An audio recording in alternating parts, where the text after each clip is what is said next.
Good afternoon বন্ধুরা, welcome back to my channel. আমি মহানগরী কলকাতা থেকে তোমাদের বন্ধু সঞ্চিতা নিয়ে চলে এসেছি আমার ডেইলি ব্লগ চ্যানেল সঞ্চিতা সঞ্চয় নিয়ে।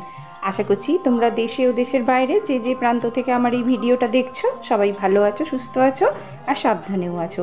আগের দিন তোমাদের দেখিয়েছিলাম আমার ওই ভিডিওতে যে আমাদের এখানে কিন্তু মায়ের পুজো হচ্ছে। আর দেখো আমি কিন্তু একটু বেলার দিকে মানে ওই 12:30টার দিকে আমি চলে এসেছি মন্দিরে। আর দেখো মায়ের গান শুরু হয়ে গেছে।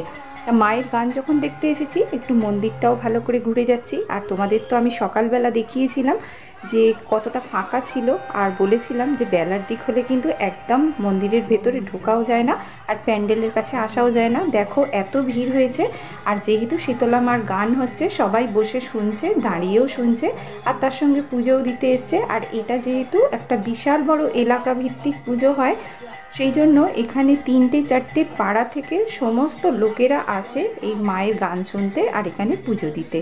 এরা একদম যেহেতু দিনের বেলার উৎসব এটা, সেহেতু একদম সকালবেলা চলে আসে আর চলে এসে সারা দিন এখানে থাকে, মায়ের গান শোনে। তারপরে মায়ের যে সমস্ত পুজোর আয়োজনগুলো করা হয়, তোমাদের তো আগের দিন বলেছিলাম দণ্ডি কাটা, ধূপ পোড়ানো, তারপরে তোমার বুক চিরে রক্ত দেওয়া, এইসব নানা রকম অনুষ্ঠানগুলো হয়। সেইগুলো এরা সবাই এখানে করে তারপরে কিন্তু বাড়িতে যায়। একদম বিকেলবেলা 5:30-6টা বেজে যায় অঞ্জলি দিতে দিতে। তা মায়ের দেখো পুজো শুরু হয়ে গেছে। আর ওইদিকে কিন্তু আমি তাড়াতাড়ি মন্দির থেকে একটুখানি ঘুরেই বেরিয়ে চলে যাব, তারপর তোমরা দেখতে পাবে যে আমি তাড়াতাড়ি করে কেন বাড়িতে চলে যাব। দেখো মায়ের পুজো কিন্তু অলরেডি স্টার্ট হয়ে গেছে। আর এই দিকে দেখো এখানে আছে এই যে মনসা মন্দিরটা, মনসাতলা, আর তার সঙ্গে আছে এখানে অনেকগুলো শিলাপাথর, তার মধ্যে আছে পঞ্চানন, শিব সব আছে। আর এইখানেও কিন্তু পুজো হচ্ছে। আর দেখো কত ডালা পড়েছে। এখানে যা ডালা পড়ে তোমাদের তো সকালবেলা দেখিয়েছিলাম আগের ভিডিওতে যে এইগুলো পুরো পরিষ্কার করে রাখা হয়েছে, কারণ এখানে নাম্বার ওয়াইজ ডালা পড়ে এবং তার জন্য কুপন দেওয়া হয়। সেই কুপন দিলে বিকেলবেলা পুজোর শেষে কুপন দিয়ে সেই কুপন অনুযায়ী সবাইকে আবার প্রসাদ রিটার্ন দেওয়া হয়।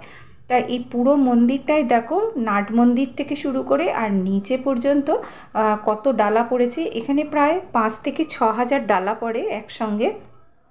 আর সেই জন্য সব রাত্রি থেকেই কিন্তু এরা ব্যবস্থা করে রাখে। আর সকাল থেকে একদম ভোরবেলা থেকেই প্রায় 7টা 7:30টা থেকেই শুরু হয়ে যায় এখানে ডালা জমা নেওয়া। আর সবাই এখানে পুজো দিয়ে যায়, আর সেই অনুযায়ী কিন্তু ডালাগুলো এক এক করে সাজানো হয়। আর আমাদের তো এই পাশে মানে পাড়ার মধ্যে যে সমস্ত মানে ছেলেরা আছে আর কি, ইয়াং গ্রুপটা আছে, তারা প্রচুর খাটাখাটুনি করে এই 2 দিন। তা এই পুজোর দিন তো আগের দিন থেকে ওরা খাটছে, আবার ভোরবেলা থেকে সবাই এসে কিন্তু এই ডালাগুলো নেবার ব্যবস্থা করে। তা দেখো এই পঞ্চাননতলায় কিন্তু পুজো শুরু হয়ে গেছে। এখানে অনেকগুলো বাউন একসঙ্গে পুজো করছে, প্রায় 6টা-7টা ব্রাহ্মণ একসঙ্গে এসেছে। যে যার কিন্তু ডিপার্টমেন্ট আলাদা, মানে যে যার এক এক দিকে এক একজন পুজো করছে। তা দেখো মায়ের এই যে পুজো একটুখানি দেখে আর এই যে গান শুনছিলাম দাঁড়িয়ে কিছুক্ষণ, কিন্তু এখানে যেহেতু মাইক চলছে সেহেতু আমি আর তোমাদের দেখাতে পারলাম না, বাড়ি চলে এলাম। এইবার দেখো ডন্ডি কাটা কিন্তু শুরু হয়েছে। যেহেতু ওদিকে মায়ের পুজো শুরু হয়ে গেছে সেহেতু ডন্ডি কাটা শুরু হয়ে গেছে। আর আমি তাড়াতাড়ি করে বাড়িতে চলে এসেছিলাম এই কারণেই যে এরা যখন ডন্ডি কাটে এদের পাশ থেকে কিন্তু যেতে নেই। কারণ কি বলতো, এদের গায়ে কোথায় পা লেগে যাবে বা আমরা যদি এদের পাশ কাটিয়ে যাই তাহলে সেটা কিন্তু শোভনীয় নয়। আমার তো খুবই মানে কি বলবো খারাপ লাগে। সেই জন্য আমি তাড়াতাড়ি করে কিন্তু মাকে দর্শন করেই বাড়িতে চলে এসেছি। আর দেখো আমাদের দরজার কাছ থেকেই দাঁড়িয়ে আমি দেখছি। আর তোমাদের তো দেখিয়েছিলাম আমাদের এই রাস্তাটা খুব সুন্দর করে দিয়েছে, তার উপরে দেখো কার্পেট বিছিয়ে দিয়েছে, কারণ এখানে কয়েকশো মানুষ এইভাবে ডন্ডি খাটে। দেখো কত বড় লাইন পড়েছে ডন্ডি খাটার। আর এই পুকুরটা থেকেই সবাই স্নান করে, সেহেতু পুকুরটাকে ওরা রেডি করে দিয়েছে, ভালো করে বাঁধিয়ে দিয়েছে। তা এদের খুব একটা অসুবিধা হচ্ছে না। আর এই যে ওপর থেকে যে তোমার কার্পেটটা দিয়েছে, কার্পেটের জন্য কিন্তু এদের গায়েও লাগছে না। আর দেখো বয়স্ক থেকে আর একদম ছোট বাচ্চা পর্যন্ত সবাই কিন্তু এই ডন্ডি কাটার অনুষ্ঠানে যোগদান করে। কার কি মানত করা আছে আমি জানি না, কিন্তু সবাইকে এখানে একত্রিত হয়ে এই ডন্ডি কাটার কাজ করে। আর যেহেতু এটা একটা এলাকা ভিত্তিক পুজো সেহেতু সবাই কিন্তু আসে এবং যে যার মানত কামনা করে এবং সেই অনুযায়ী এরা ডন্ডি ঘাটে বা মায়ের কাছে পুজো দেয় নিজের মতো করে। করে। তাই দেখো ডন্ডি কাটা হয়ে যাবার পরে এবার অনেকক্ষণই হয়ে গেছে, প্রায় 3টে সাড়ে 3টে পর্যন্ত ডন্ডি কেটেছে জানো তো সবাই। তারপরে দেখো একদম ফাঁকা হয়ে গেছে, এবার কিন্তু সব এক এক করে দলে দলে আসছে মন্দিরে, আর এরা কিন্তু সবাই অঞ্জলি দেবে। অনেকে ডন্ডি কাটে না, কিন্তু তবুও অঞ্জলি দেবার জন্য আসে, কারণ পুজো তো অলরেডি স্টার্ট হয়ে গেছে, সাড়ে 3টে 4টে প্রায় বাজতে যায় এখন। আর এই যে অঞ্জলি হবে বলে, এবং তো সবাই জনে জনে মন্দিরে আসছে।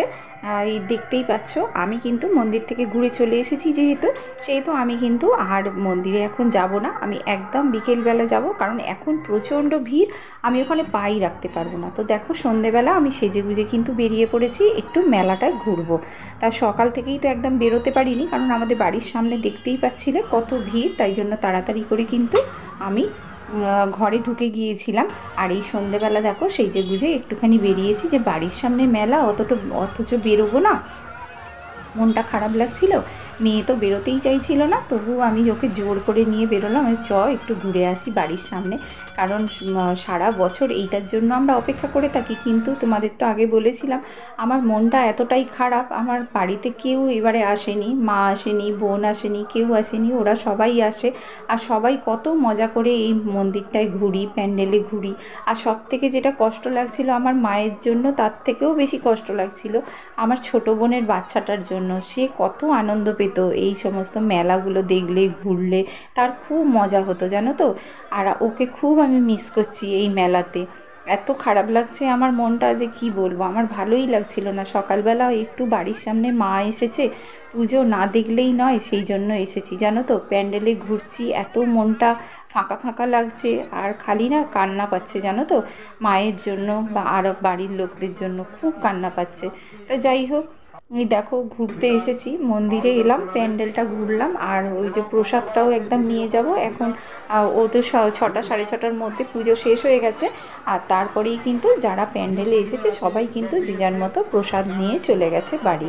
তাই জন্য একটু ভিড়টা একটু কম হয়েছে, আর ওই জন্য আমি বললাম এবার একটু ভিড় কম হয়েছে, এবার নিয়ে আসি আমাদের প্রসাদটা, কারণ বাড়ির কাছেই আছি, অথচ সব কাজই আমি লেটে করছি। তো এই যে প্রসাদটা নিয়ে নিচ্ছি। দেখো আমাদের এখানে তো তোমাদের বলেছিলাম যে প্রসাদের সঙ্গে না আমাদের চিঁড়ে ভোগ দেয় একটা করে প্যাকেট, যে কটা প্রসাদের মানে প্যাকেট, তার সঙ্গে প্রত্যেকটা মাথা পিছু একটা করে ওই চিঁড়ে ভোগ দেয়। আদি ভোগ মায়ের করে, ওটা কিন্তু প্যাকেট করে করে করে রাখে ওরা, প্রত্যেকটা প্যাকেটের সঙ্গে একটা করে ওই চিঁড়ে ভোগ দেয়। তা আমি নিতে গেলাম, তখন বলল যে বৌদি চিঁড়ে ভোগ কিন্তু শেষ হয়ে গেছে। মানে ঠিক আছে, আবার নাকি প্যাকিং হচ্ছে, পরে দেবে বললো। আমি বললাম ঠিক আছে, পরে নিলেও হবে, কোনো ব্যাপার না, বাড়ির কাছেই থাকি, যে কোনো সময় দিয়ে দিলে হবে।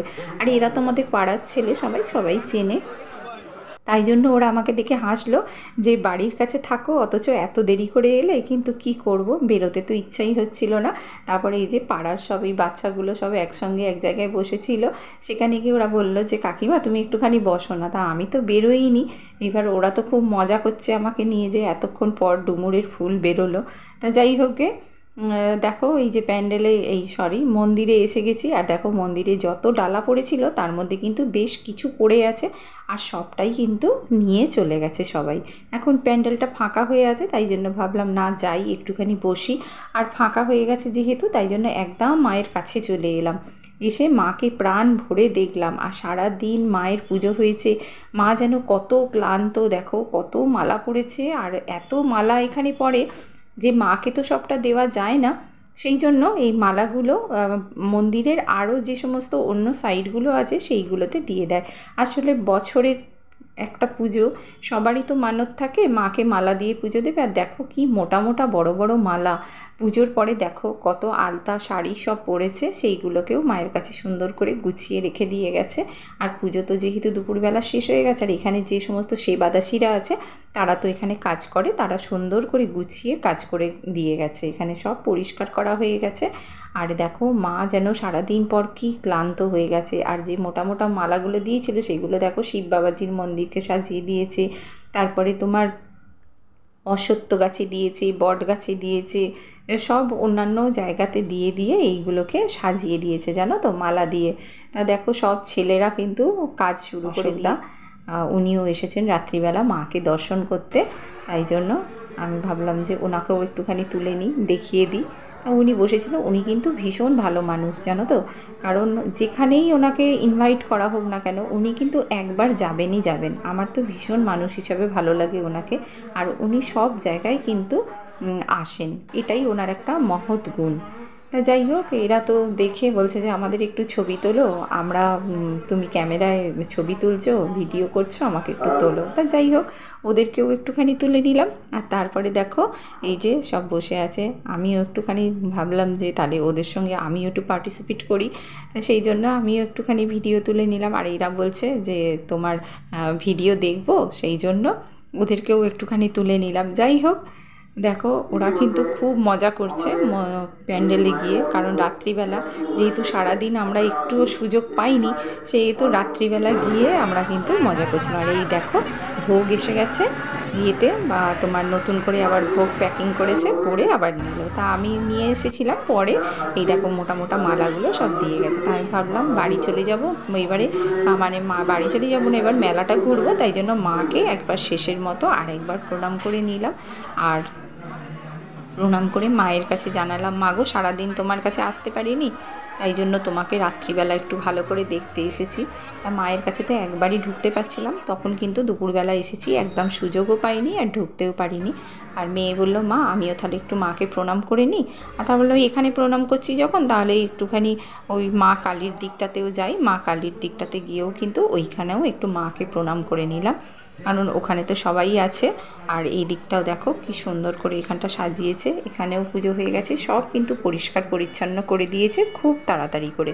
আর দেখো এই দিকে চলে যাচ্ছি, এই যে বজরঙের মন্দির আছে, আর তোমার কালী মন্দিরে এই পিছন দিক থেকে যাচ্ছি। এই দিক থেকে গিয়ে কিন্তু আমি এদেরকে দর্শন করব। আর সোনা বলল যে, সোনা মানে আমার মেয়ে বলল যে মা তাহলে তুমি বাইরে থাকো, আমি একটু ভিতর থেকে গিয়ে প্রণাম করে আসি। ও কিন্তু খুব বজরংবলীকে খুব ভালোবাসে, তাই বজরংবলীকে ও প্রণাম করতে গেল। মা কালী আছে ওখানে, তাই জন্য তা ও বললো যে তাহলে তুমি বাইরেটা দাঁড়াও আর আমি একটুখানি ভিতর থেকে প্রণাম করে আসি। তাহলে যা বলে ও একটুখানি প্রণাম করে নিল। এইবার কিন্তু আমরা মেলা ঘুরবো, ঘুরে এবার বাড়িতে চলে যাব। তো যে সমস্ত বন্ধুরা এতক্ষণ আমার সঙ্গে আছো আর এই মন্দিরে এখনও পর্যন্ত আমার সঙ্গে ঘুরে বেড়াচ্ছ, তাদের অসংখ্য ধন্যবাদ আমার ভিডিওটা পুরো দেখার জন্য। আর যে সমস্ত নতুন বন্ধুরা আজকে আমার ভিডিওতে প্রথম ভিজিট করেছো, তাদেরও অসংখ্য ধন্যবাদ জানাচ্ছি আর আমার আন্তরিক ভালোবাসা জানাচ্ছি। তোমাদের যদি আমার এই ভিডিওটা ভালো লেগে থাকে তাহলে অবশ্যই আমার পরিবারে সাবস্ক্রাইব করে থেকে যেতে পারো। আর যদি ভালো লেগে থাকে আমার ভিডিওটা, তাহলে একটা লাইক ও কমেন্ট করে অবশ্যই যেও। তা দেখো বজরংবলীকে কি সুন্দর লাগছে দেখতে। এই বজরংবলীটা কিন্তু খুব জাগ্রত জানো তো। এইবার তো হনুমান জয়ন্তী আসছে, এবার বজরংবলীর পুজোও হবে আমাদের এখানে বড় করে। তো যাই হোক, দেখো এখানে কিন্তু আমার মেয়েও কিন্তু প্রণাম করে নিচ্ছে। আর একটা কী কথা জানো তো, আমার কিন্তু খুব অসুবিধা হচ্ছিল যে এখানে মানে ভয়েস দিতে, কারণ তোমাদের আমি আগের ভিডিওতে বলেছিলাম যে এখানে 1 সপ্তাহ ধরে 24 আওয়ার্স কিন্তু মাইক চলে। তা রাত্রের দিকে একটু হালকা হয়, কিন্তু তখন সারাদিনের পর আর ভালো লাগে না ভয়েস দিতে জানো তো। তাই জন্য আমি ভাবলাম যে একটা সময় করে নিয়ে একটুখানি ভয়েস দেবো, কারণ তোমাদের কাছে তো আমি ভিডিও নিয়ে আসার প্রতিশ্রুতি দিয়েছি, তা সেটা তো আমাকে দিতেই হবে। তো মেয়েটা বললো যে মা তাহলে চলো একটুখানি ঘুরে দেখি কি বসেছে, শুধু একটুখানি ঘুরে দেখা আর কিছু না। কিন্তু আমার ওই সেই ছোটো বাচ্চাটা যদি আসতো তাহলে হয়তো ওকে কিছু কিনে দিতাম। কিন্তু দেখো এখানে কি সুন্দর সুন্দর ছোট ছোট মাটির সব ভেজিটেবল বসেছে, খুব সুন্দর লাগছিল কিন্তু দেখতে, কিন্তু এত দাম কিনতে পারলাম না, দাম বলছিল অনেক করে। তা ভাবলাম যে একটুখানি ঘুরে ঘুরে দেখেই নিই, আর তোমাদেরকে যেহেতু শেয়ার করতে হবে সেই জন্য তোমাদের জন্যও একটুখানি দেখে নিলাম, কারণ বাড়ির কাছে এত সুন্দর মেলা, সারাটা দিনই কেটে যাবার কথা। এখানে দেখো জিলাপির দোকানও বসেছিল, জিলিপি মিষ্টি সবই হচ্ছিল, কিন্তু আমি আর জিলিপি কিনিনি, কারণ জিলিপি খেলে আমার ভীষণ অ্যাসিড করে আর মেয়েরও খাবার ইচ্ছা ছিল না। কারণ সত্যি বলতে কি আমাদের একদমই ভালো লাগছিল না যে আমরা এই মন্দিরটায় ঘুরি বা তোমার এই মেলাটাতে ঘুরি বা আনন্দ নিই, কারণ যাদের জন্য আমরা আনন্দ করব তারাই তো কেউ নেই, সেই জন্য তা যাই হোক, ভালো লাগছিল না, তবুও একটু ঘুরে এলাম, বাড়ির কাছে বলে তাই জন্য। কারণ আমাদের কিন্তু পুরোটাই আনন্দে কাটানোর কথা ছিল। মা কিন্তু আসবে বলেছিল, কিন্তু মা আসতে পারলো না। আর বাড়ির সামনে এত সুন্দর মেলা দেখেও আমরা আনন্দ করতে পারছি না, এটা কিন্তু আমাদের মনের উপরই খুব চাপ পড়ছে। তো যাই হোক, মেয়ে তো বললো যে আমি মা ভুট্টা খাবো না। ও কিন্তু ভুট্টা কখনোই ওরা যে রেডি করে দেয় সেই ভুট্টাও রাস্তা থেকে খায় না। ও ভুট্টা খেতে খুব ভালোবাসে, তাই জন্য আমি একটা কাঁচা ভুট্টা কিনে নিলাম আর বললাম যে আমি কালকে তোকে এইটাকে ভালো করে পুড়িয়ে দেবোক্ষণ, গ্যাসেই পুড়িয়ে দিলে ও পরে ধীরে সুস্থে খায়। আমি রাস্তার খাবার একদমই ওকে দেওয়া পছন্দ করি না। তা ওর জন্য একটা গোটা ভুট্টা কিনে নিলাম, আর কিনে নিয়ে বললাম কালকে করে দেবোক্ষণ, আজকে অনেকটা রাত হয়ে গেছে। আর জানো তো, আমার ওই যে আটা চালনিটা না একদম নষ্ট হয়ে গেছে। তা আমি ভাবছিলাম যে একটা আটা চালনি কিনবো, হঠাৎ করে দেখলাম যে এখানে একটা প্লাস্টিকের দোকান বসেছে। তা আমি ভাবলাম যে তাহলে একটা আটা চালনি কিনে নিই, আর কটা ওই গাছ বসানো তোমার টাব কিনে নিই প্লাস্টিকের। কারণ আমার গাছগুলো সব এমনি বাটিতে করে বসানো আছে, তা ভাবলাম এর মধ্যে যদি রাখি তাহলে দেখতে ভালো লাগবে। সেই জন্য এই তিনখানা এইটা কিনলাম, আর একটা আটা চালনি কিনলাম। আটা চালনিটা কী করেছিলাম যেন, তোমার গ্যাসের পাশে রেখেছিলাম আটা মানে ময়দা চেলে, আর তারপরে গ্যাসটা জ্বালিয়েছি, দেখতে পাইনি, একটুখানি পুড়ে গিয়েছিল, তার জন্য ওটা আমার নষ্ট হয়ে গেছে। আর অনেক দিন থেকেই ভাবছিলাম একটা আটা চালনি কিনবো, তাই জন্য সেটাও কিনে নিলাম সুযোগে পেয়ে। তো চলো বন্ধুরা, আজ ভিডিওটা এই পর্যন্তই রাখছি। দেখা হচ্ছে আরও একটা নতুন ভিডিও। ততক্ষণ সবাই ভালো থেকো, সুস্থ থেকো, সাবধানে থেকো। আর নিয়ে আসছি আমাদের এক সপ্তাহের যে অনুষ্ঠান, সেই অনুষ্ঠানগুলো তোমাদের কাছে শেয়ার করতে। আজ রাখছি, টাটা।